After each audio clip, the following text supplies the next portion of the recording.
एक परदेसी मेरा दिल ले गया, जाते जाते मीठा मीठा गम दे गया। अच्छा जी मैं हारी चलो मान जाओ ना, देखी सब प्यार किया तो डरना क्या, जब प्यार किया तो डरना क्या, प्यार। जय हिंद दोस्तों, आज के इस वीडियो में हम सौंदर्य की देवी कहलाने वाली मधुबाला के बारे में जानते हैं। दोस्तों, मधुबाला एक ऐसा नाम नहीं है जो शायद ही किसी ने ना सुना हो। वह भारतीय हिंदी फिल्मों की एक अभिनेत्री थी, एक बेहतरीन अभिनेत्री जिसने अपने अभिनय का जलवा बॉलीवुड की मशहूर फिल्म मुगल आजम में दिखाया था। तबीयत खराब होने के कारण भी उन्होंने सारी फिल्म की शूटिंग पूरी की। ये इतनी सुंदर थी कि उनसे शादी करने के लिए बॉलीवुड के तीन लोगों ने शादी का प्रस्ताव दिया था और उनकी सुंदरता के कारण ही लोग उन्हें सौंदर्य की देवी से भी जानते थे। इन्होंने बॉलीवुड में कई बड़े बड़े अभिनेताओं के साथ फिल्मों में काम किया था। बॉलीवुड के नाम जितना उनके अभिनय के कारण मशहूर है, उससे ज्यादा वो अपने और दिलीप कुमार के साथ 7 साल तक चले रिश्ते के कारण दुनिया भर में मशहूर थी। मधुबाला ने अपनी गिरती हुई तबीयत के कारण मात्र 36 साल की उम्र में इस दुनिया को अलविदा कह दिया था। दोस्तों, आइए आज की इस वीडियो में हम मधुबाला के बारे में आपको बताते हैं। मधुबाला का जन्म 14 फरवरी 1933 को दिल्ली के मुस्लिम परिवार में हुआ था। इनके वालिद का नाम अताउल्लाह खान था। इनकी मां का नाम आयशा बेगम था। ये अपने परिवार में 11 भाई बहनों में 5वें नंबर पे थी। इनका परिवार बहुत बड़ा था। इनके पिता अताउल्लाह खान पश्तून की यूसुफी जनजाति ताल्लुक रखते थे। मधुबाला के 4 भाई बहनों की मृत्यु बचपन में ही हो गई थी। उनमें कनीज, फातिमा, अल्ताफ, चंचल और जहीदा शामिल हैं। बड़ा परिवार होने के कारण और लंबे समय से बेरोजगार रहने के कारण इनके वालिद ने कर्जा ले रखा था। साल 1924 में इनके वालिद की इंपीरियल टैबेको कंपनी में नौकरी मिल गई। हालांकि इनके वालिद को तंबाकू की कंपनी में काम करना पसंद नहीं था, लेकिन कर्जा चुकाने के कारण मजबूरी में ये जॉब करनी पड़ी। बचपन में मधुबाला को मुमताज बेगम जहां देहलवी के नाम से जाना जाता था। मधुबाला का जन्म एक बीमारी के साथ हुआ था।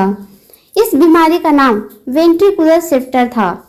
मधुबाला का बचपन में इलाज कराने के बाद भी इनको बीमारी से छुटकारा नहीं मिल पाया और यही बीमारी इनके मौत का कारण भी बनी। एक बार इनके जन्मदिन पर एक ज्योतिषी ने भविष्यवाणी की थी कि मधुबाला अपने जीवन में बहुत नाम और पैसा कमाएगी, लेकिन इनकी जिंदगी में दुखों की बारिश भी होगी और कम उम्र में ही इनकी मौत हो जाएगी। इनके परिवार का पश्तो जनजाति से वास्ता होने के कारण इन्होंने अपने वालिद से हिंदी, उर्दू के साथ साथ पश्तो भाषा भी सीखी थी। मधुबाला की ख्वाहिश थी कि ये अभिनेत्री बने, लेकिन इनके घर वाले एक बात के बिल्कुल खिलाफ थे कि उनके घर की बेटी फिल्म इंडस्ट्री में काम न करे। जब वे केवल 7 साल की थी तब इनके वालिद के अपने साथियों के साथ बदतमीजी करने के कारण जॉब चली गई और यहीं से इनको कम उम्र में ही काम करने का मौका मिल गया। आइए दोस्तों, मधुबाला के शुरुआती करियर के बारे में जान लेते हैं। मधुबाला के वालिद की जॉब जाने के कारण मधुबाला को ऑल इंडिया रेडियो स्टेशन पर बच्चों के कार्यक्रम के लिए गाना शुरू कर दिया था और इनका परिवार दिल्ली से मुंबई आ गए और उत्तर पश्चिम बॉम्बे के मलाड पड़ोस में मौजूद एक गौशाला में बस गए। मुंबई में आने के बाद साल 1940 में हुए डॉग एक्सप्लोजन में मधुबाला के 2 भाई और 3 बहनें मारी गई। बाकी का बचा हुआ परिवार वहीं पास के सिनेमा में फिल्म देखने गया था, जिसके कारण उनकी जानें बच गई। यही समय उनके परिवार के लिए बहुत बुरा समय था। जब इनकी उम्र 9 साल की थी तब इनके पिता इन्हें मुंबई की अलग अलग फिल्म स्टूडियो में ले जाने लगे, जहां से इन्हें काम मिलने लगा। मधुबाला के बचपन से ही फिल्मों में काम करने के कारण उनकी पहली फिल्म बसंत आई और बॉक्स ऑफिस पर हिट साबित हुई।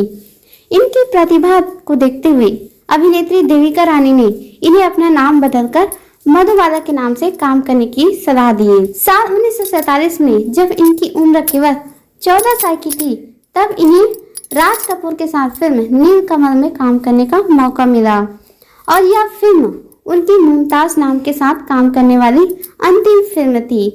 इस फिल्म के बाद इन्होंने मधुबाला नाम से आगे फिल्म में काम करना शुरू किया। इनको बॉलीवुड में असली पहचान साल 1949 में आई फिल्म महल से मिली।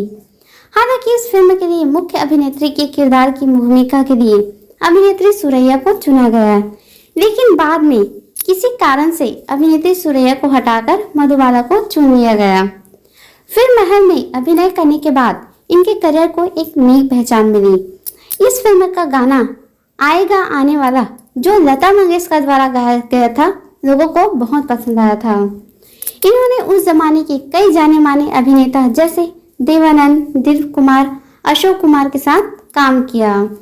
साल 1950 के दौरान इनकी कई फिल्में लगातार बॉक्स ऑफिस पर असफल साबित हुई, जिसके कारण लोगों को ये लगने लगा था कि मधुबाला की फिल्में हिट उनकी सुंदरता के कारण हुई थी, न कि उनकी प्रतिभा के कारण। इनकी फिल्मों के असफल होने के कारण था उनके पास कोई योग्य मैनेजर न होना, जो उनको फिल्म के किरदार के बारे में महत्वपूर्ण जानकारी दे पाए। मैनेजर की जिम्मेदारी भी इनके वालिद ही निभा रहे थे, जिनको फिल्मों के बारे में कुछ भी मालूम नहीं था, जो मधुबाला के फिल्मों का चयन भी करते थे। मधुबाला के वालिद द्वारा गलत फिल्मों के चुनाव के कारण मधुबाला के करियर को बहुत नुकसान पहुंचा, लेकिन अपनी फिल्मों के लगातार असफल होने के कारण मधुबाला निराश हुई और अपने अभिनय का काम पूरे मन से लगाकर करती गई। कुछ सालों के बाद इन्होंने अपनी प्रतिभा का जौहर दिखाया।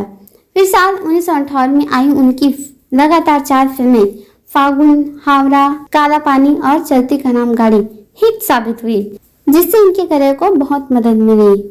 ऐसा कहा जाता है कि मधुबाला को देश विदेश में जो प्रसिद्धि मिली है, उसका मुख्य कारण है मुग़ल आज़म फिल्म। इस फिल्म में सभी कलाकारों ने अपनी बेहतरीन अभिनय से इस फिल्म को ऊंचाइयों तक पहुंचा दिया था। इनके द्वारा निभाई गई अनारकली की भूमिका आज भी विश्व प्रसिद्ध है। ऐसा माना जाता है कि मधुबाला जब यह फिल्म कर रही थी तब उनकी सेहत बहुत खराब थी, और यह बात उन्होंने अपने फिल्म निर्देशक को नहीं बताई थी, और फिल्म निर्देशक के इस बात से अनजान के कारण मधुबाला को फिल्म में सीन को असली दिखाने के लिए लोहे की भरी भरकम जंजीरों के साथ शूटिंग करनी पड़ी, जिसका उनकी सेहत पर बहुत बुरा प्रभाव पड़ा था, और इसके अलावा उन्हें दिन भर भारी मेकअप भी करना पड़ता था। फिल्म में लोहे की जंजीरों के साथ अभिनय करने के कारण उनके हाथ पैर बुरी तरह से जख्मी हो गए थे। वह शारीरिक ही नहीं बल्कि मानसिक रूप से भी बहुत दुखी थी, क्योंकि उनकी शादी दिलीप कुमार के साथ होते होते रह गई थी, और कहीं न कहीं वो दिलीप कुमार को भूल भी नहीं पाई थी, और अंदर ही अंदर घुट घुट कर जी रही थी।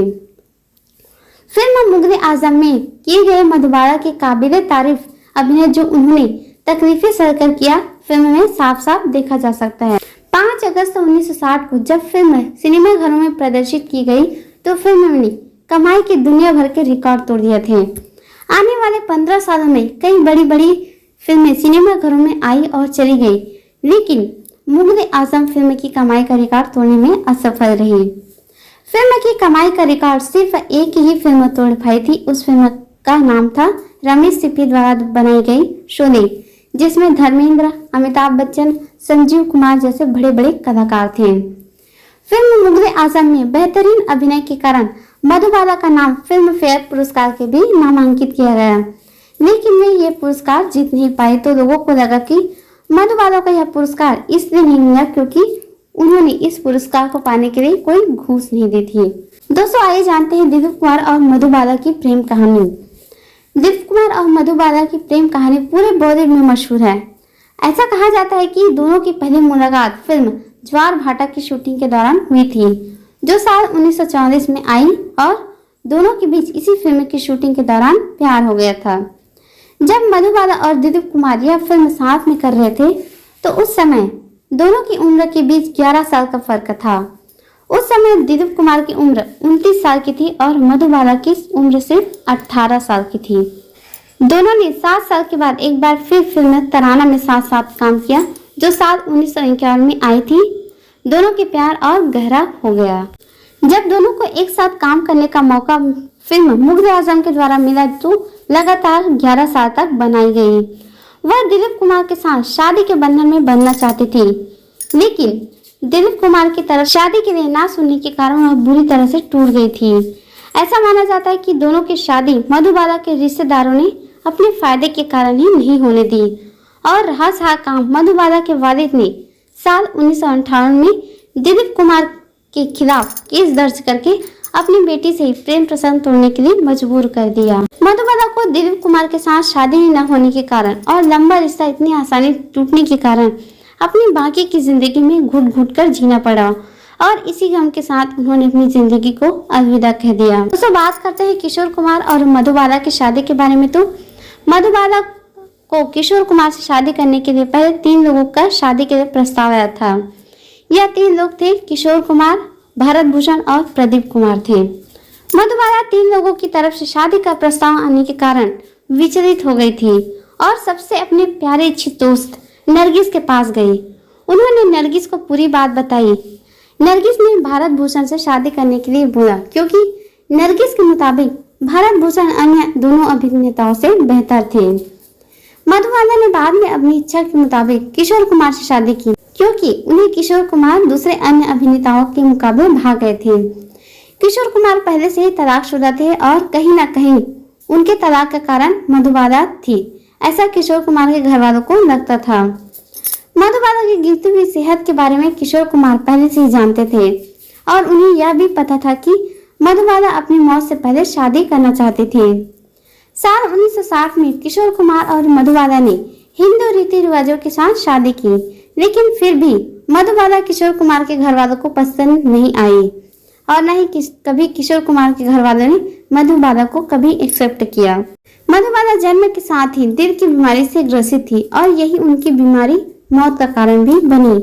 साल 1950 में उनकी तबीयत ज्यादा खराब होने के कारण उनका लगातार इलाज चलता रहा और यह बात मधुबाला ने फिल्म इंडस्ट्री से छुपाई हुई थी।